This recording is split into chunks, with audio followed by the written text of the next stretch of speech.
Hello friends, जय जगन्नाथ। मुगरे आम हलवा करथिले, एबे करिया मुगरे पकुड़ी। मुग डाली रे पकुड़ी करिया। आमे फास्ट मुग को आमे भिजे देथिलु 2 घंटा खंडे, तापर ताको बाटिया। फ्रेंड्स देखंतु, एटा टिके दरदर बटा करिवे, पूरा प्लेन बटा करिवेनी।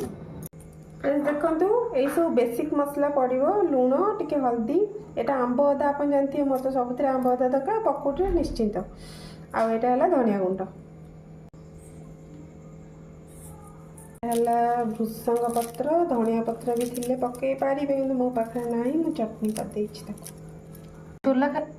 पियाज कुचा आटा कंचा लंका बर्तमान तो गोले दबा।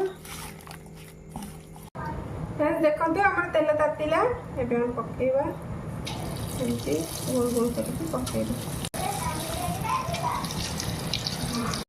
देखो गोटे पट होगला आ गोटे पट उल्टे देवे, तो कम जाल दे करेंगे, लाल कर खाली आमर पकोड़ा।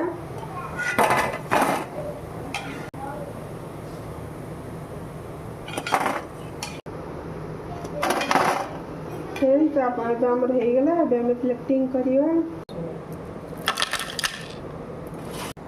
देखो तो पकुड़ीटा पूरा आमर कुरकुरा होती, पूरा मुसमुस। तादेहरे एटा है पुदीना चटनी। पुदीना चटनी वीडियो मु पकई, आपन आ संगे एटा ही खाइबे पुदीना चटनी। तापर टिके पियाज स्लाइस, पकुड़ी जान है पियाज। पियाज बिना पकुड़ी हो पारिबनी। फ्रेंड्स एबे हमर रेडी हो गला मूंग दाल की पकोड़े। एबे आपण माने खांतु करिकी, घर लोकन को खुआंतु। मो रहिले जय जगन्नाथ।